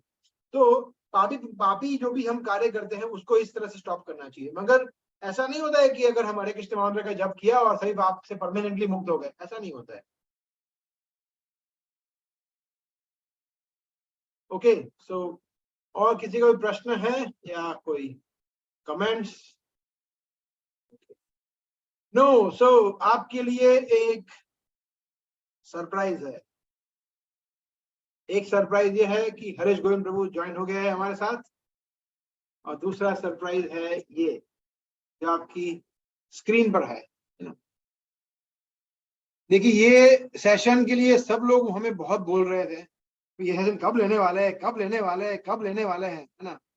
क्या है कि भगवान कौन है, देवी देवता कौन है, शिव जी कौन है, गणपति कौन है, दुर्गा कौन है, हनुमान जी कौन है, ये कौन है, क्या है, क्या करना चाहिए गीता के अनुसार, किसकी भक्ति करे, शिवलिंग पे पानी चढ़ाए ना चढ़ाए ना, लक्ष्मी की पूजा करे या ना करे, हनुमान चालीसा गाए या ना गाए, शनिदेव की स्तुति करे या ना करे, शनिदेव को तेल चढ़ाए या ना चढ़ाए, क्या करे क्या ना करे, सब कुछ हम डिस्कस करेंगे रविवार को। तो आपको रविवार आना ही है और आना ही है, रविवार को मिस मत करिएगा। तो understanding the position of Krishna and other demigods, ये है फर्स्ट टॉपिक। और दूसरा टॉपिक है कैसे हम हमारी भक्ति में और ज्यादा सतर्क हो सकते हैं। जैसे अभी प्रश्न पूछा था अंकुर प्रभु ने कि कैसे हम पाप कर्म में लिप्त ना हो, कैसे हम बच सके, वो सब चीजें हम डिस्कस करेंगे। और द बेस्ट थिंग इज कि हमारे पास समय ही समय है, आप जितने मर्जी प्रश्न पूछिए, है ना। देखिए, हम कुछ समय, जो कोई भक्त पूछ रहे हैं समय के बारे में, तो समय यहाँ पे जैसे हमने बताया था लास्ट वेडनेसडे को हम मिलेंगे सुबह मंगला आरती में। मंगला आरती के बाद हम चैंटिंग करेंगे, गुरु पूजा करेंगे, ब्रेकफास्ट करेंगे और हमारे लेक्चर शुरू होंगे सुबह 8:15 बजे से, और 8:15 से लेकर 10:30 तक। तो कितना टाइम, ऑलमोस्ट पौने 2 घंटा, नो 8:30 से 10:30, 8:30 to 10:50, 8:15 शुरू करेंगे, अराउंड 2 घंटे तक हम करेंगे, पौने 2 घंटा, 10 सवा 10 तक। That will be this first topic, और फिर 15 से 20 मिनट या आधा घंटा हम क्वेश्चन आंसर ले सकते हैं, इस तरह से होगा। और फिर 10:30 से लेकर 12 बजे, सवा 12 बजे तक हम लेंगे सेकंड टॉपिक, और उसमें फिर क्वेश्चन आंसर, और फिर 12:30 के आसपास हम प्रसाद लेंगे, लंच प्रसाद, है ना। तो प्लीज आप लोग सभी आइए, this is very important, and we all have to attend this is very important। देखिए, आप लोग अग्री करेंगे इस बात से कि हम लोग हम जो भी भक्त है, हरीश गोविंद प्रभु है, शाश्वत बलराम प्रभु है, सुवन चक्र सचिसुद प्रभु है, हम आप सभी से बहुत ज्यादा प्रेम करते हैं, और हम आप सभी से बहुत, हमारा इच्छा है कि हम आपसे सबसे मिले, है ना। हमें अच्छा नहीं लगता कि ये ऑनलाइन माध्यम जिसमें हम आपको देख नहीं पाते, है ना। आप में से मेजॉरिटी लोग तो मिस्टर इंडिया होते हैं ना, जो दिखते ही नहीं है। हम लाल चश्मा लगाए, कुछ भी चश्मा लगाए, दिखते ही नहीं है, क्योंकि वो नाम ही आता है ऐसे, हाँ, वीडियो होता ही नहीं है, तो इसमें अच्छा नहीं लगता है, right. That it's not good, because इसमें कनेक्ट नहीं हो पाते, that is first thing. Second thing, हम आपका प्रसाद सर्व नहीं कर पाते। थर्ड थिंग, प्रश्न, आपके एक्सप्रेशंस, आप हमें प्रश्न नहीं पूछ सकते, हम आपका हंसता हुआ चेहरा नहीं देख सकते। सो ऑफलाइन में जो मजा है वो ऑनलाइन में नहीं है। इसीलिए हम आज भी चाहते थे, मगर अनफॉर्चुनेटली इंद्रदेव को कुछ और मंजूर था, तो उन्होंने बोला नहीं ऐसा बारिश करूंगा कोई नहीं जा पाएगा, तो इसलिए हम नहीं मिल पाए।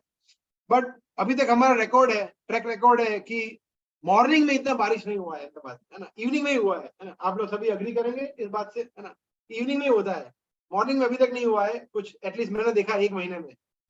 तो संडे को भी हमने देखा है हरीश गोविंद प्रभु लेटेस्ट एप्लीकेशन फॉलो करते हैं, सबसे ज्यादा टेक्नोलॉजिकली एडवांस्ड है, तो वो पूरा देखते हैं और उनका ये कंक्लूजन है कि संडे को मोस्ट लाइकली वेदर ठीक ठाक है, अच्छा है, तो संडे को बारिश नहीं होगा। तो प्रभु डाकोर गए थे तो मॉर्निंग में हुआ था मौसम खराब।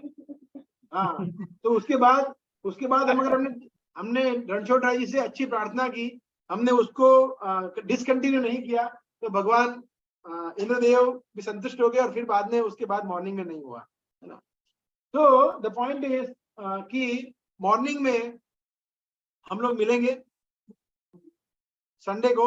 आप सभी लोग पॉजिटिवली आइए, मंगला आरती करेंगे और पूरा, अब देखिए कितना सुंदर टॉपिक है, such a nice topics, so that we will take. एक प्रश्न है कुछ बीच में, आई थिंक जो मैंने मिस कर दिया, दैट वी कैन टेक। प्रभु जी, यदि हमारे माता पिता या भाई या पत्नी 4 नियम का पालन नहीं कर पा रहे हैं, परंतु यदि हम सभी नियमों का पालन करते हुए भक्ति करें, तो क्या उन सभी लोगों को उसका लाभ मिलेगा, अर्थात श्री कृष्ण की प्राप्ति होगी? यस, वही तो मैं बता रहा हूं कि जैसे वो एग्जाम्पल हमने लिया था प्रभुपाद के शिष्य का, कार्तिकेय प्रभु का, उनकी माता भी कोई किसी नियमों का पालन नहीं कर रही थी, है ना, फिर भी उनको भगवान की प्राप्ति हुई, है ना। बट उसका मतलब ये नहीं है कि हम 100% श्योर हो जाए कि भाई देखो मैं करूंगा तो मेरी माता पिता को तो होने ही वाला, तो उनको भक्त बनाने की जरूरत नहीं है, मेरी वाइफ को कुछ बोलने की जरूरत नहीं, क्योंकि कार्तिकेय प्रभु का भक्ति का लेवल और हमारा लेवल हो सकता है कि आसमान जमीन का फर्क हो सकता है कि वो पीएचडी किए हो और हम लोग तो अभी नर्सरी में पढ़ रहे हो भक्ति में, हो सकता है कि वो बहुत शुद्ध हो और हम, हो सकता नहीं वो शुद्ध ही थे, और हो सकता है कि हम बिल्कुल शुद्ध ना हो, तो हम उनकी कंपेयर नहीं कर सकते, हम उसको एक थंब रूल नहीं बना सकते, मगर ये हो सकता है अगर हम उतने पक्के हुए तो। फर्स्ट, सेकंड, ये भी हमें देखना जरूरी है, कृष्ण ये भी कहते हैं कि जो एक अच्छा भक्त होता है ना, वो ये भक्ति का जो अमूल्य खजाना होता है वो दूसरों में बांटता है, वो कृपण नहीं होता कि नहीं नहीं जो अच्छी चीजें वो मैं किसी को नहीं दूंगा, है ना। जैसे मैं अक्सर उदाहरण देता हूँ, समझ लीजिए ये वृंदावन का प्रसाद है ना, तो मैंने आपको प्रसाद दिया वृंदावन का, तो एक चीज है कि आप पूरा खा जाए उसको छुप के, किसी को पता नहीं चल रहा है, एक ये चीज है। दूसरा है कि आप सभी को दे, अरे प्रभु लीजिए वृंदावन का प्रसाद है ना, आपको आनंद किसमें आएगा ज्यादा? ऑफ कोर्स बांटने में। तो जो भी कृष्ण भक्ति का अमूल्य प्रसाद है, भगवान की कृपा है, जब हम बांटते हैं लोगों में तो हमें भी ज्यादा आनंद मिलता है, भगवान भी ज्यादा प्रसन्न होते हैं। तो हमें ये प्रयास करना चाहिए, चैरिटी बिगिंस फ्रॉम होम।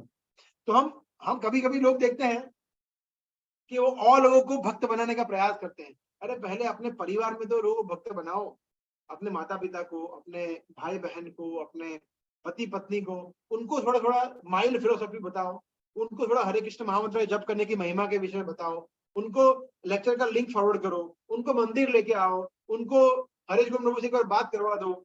इस तरह से धीरे धीरे धीरे हम उनको जोड़े तो कृष्ण ज्यादा प्रसन्न होंगे।